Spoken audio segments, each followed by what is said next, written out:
Hello and welcome to Glitchy Switch, the podcast all about what it feels like discovering you have ADHD as an adult. My name is Martin and I believe that no one deserves to live in shame in a world not designed for them. So in each episode, I'll pick off the kind of questions that go through your mind on the journey from curiosity to diagnosis. Whether you're on your own journey or supporting someone who is, I hope my own experiences might just help you. I know what it's like to have a busy life and a busy mind, so each episode lasts about as long as a cup of coffee so you can easily fit it in and enjoy without draining too much energy. Last time, we talked about what it was like trying to navigate a way to getting diagnosed and knowing for sure whether I actually did indeed have ADHD. You'll remember I'd made an appointment and I had a bit of a cocktail of feelings going into it, I have to say.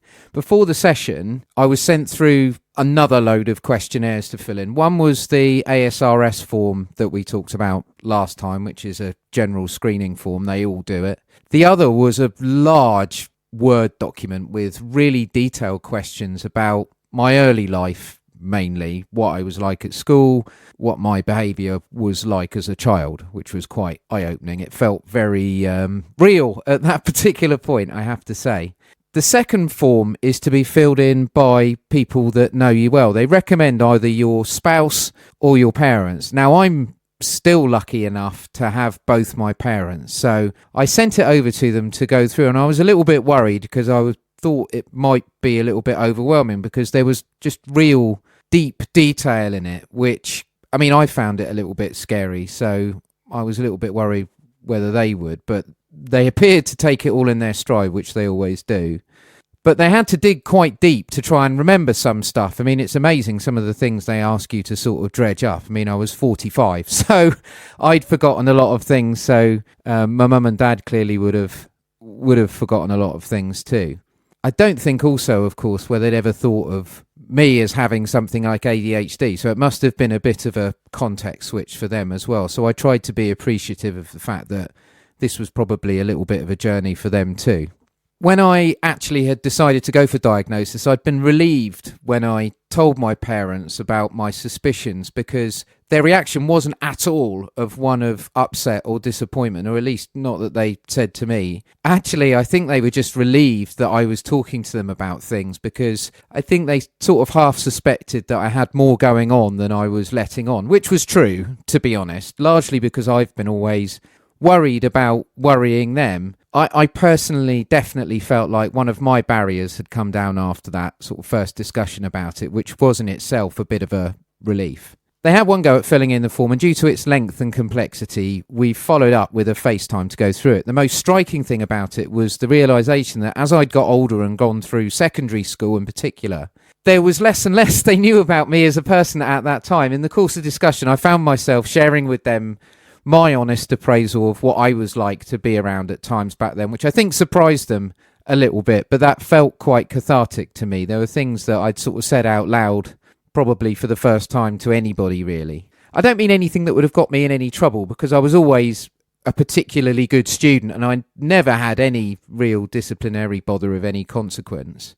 What was true though was that I can see looking back how a sort of combination of neediness, impulsivity, sensitivity to rejection and criticism, and the sort of compulsion to overdo things like jokes and humour caused me and my friends a bit of what you might call social bother at times.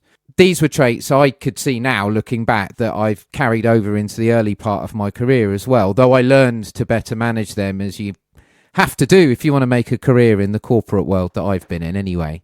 Starting up the video call for the appointment itself, the psychiatrist and I were off to what you might say was an inauspicious start.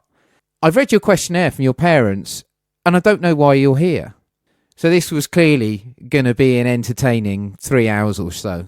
Strangely, unlike my experiences with GPs, where I'd essentially pre-prepared and then spilled my guts, the challenging tone actually sort of sharpened my focus. I thought, I'm going to be in a game here.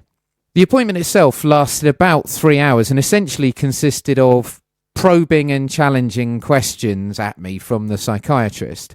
There were some obviously standard diagnostic questions which were quite easy to spot, to be honest. And I remember thinking how much more than me passing through a diagnostic. The appointment was, in fact.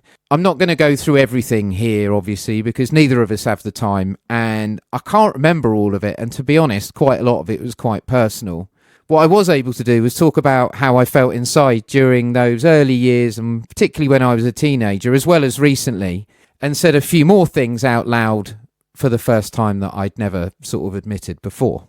As we talked, I could start to get a sense of how a combination of being an only child, the expectations on me as I was seen as being bright, and a very, very structured secondary education and corporate life had actually created almost a set of guardrails that had kept my natural traits sort of in check, and therefore me on the straight and narrow. I think the stress, anxiety and lack of real self-confidence and acceptance that I'd felt for a lot of my life were almost a consequence of the kind of back pressure that degree of coping had required. As I got older, the responsibilities got greater, and then that stress and anxiety naturally had started to spill over more and more, which is kind of where you and I started in the first call, you might recall. I have some Lego on my desk, which I tend to fiddle with when I'm on conference calls. Anybody who's listening to this who's been on a conference call with me before and wondered what my hands are doing, that's probably it. I remember realising a couple of hours in that I'd been constantly playing with it the whole time, which I'm guessing now he'd probably seen as well.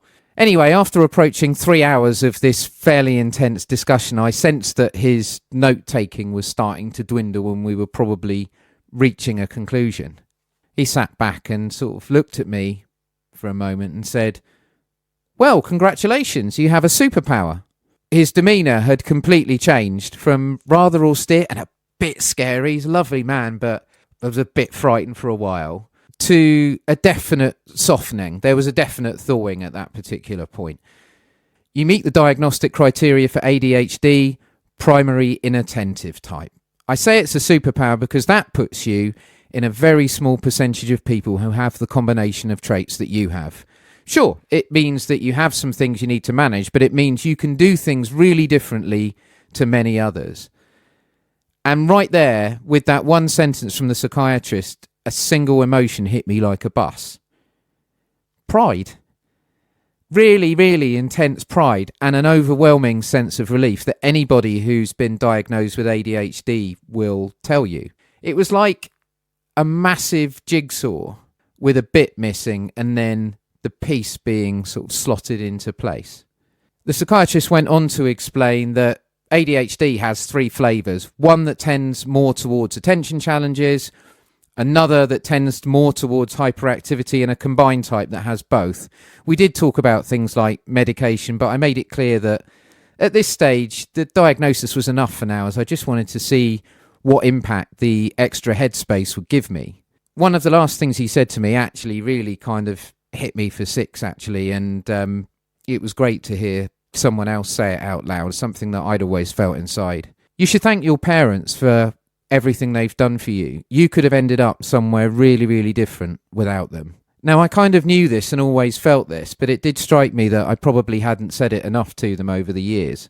They would be my next call. As I'd been worried, I'd worried them. I had ADHD, and I was so proud of it. Thanks for listening. Don't forget to subscribe. You can get in touch via glitchyswitchpodcast@gmail.com with your thoughts and suggestions of things you'd like to hear about. You can also follow me on @glitchyswitchpodcast on Instagram for more on ADHD life and to find out what's coming next.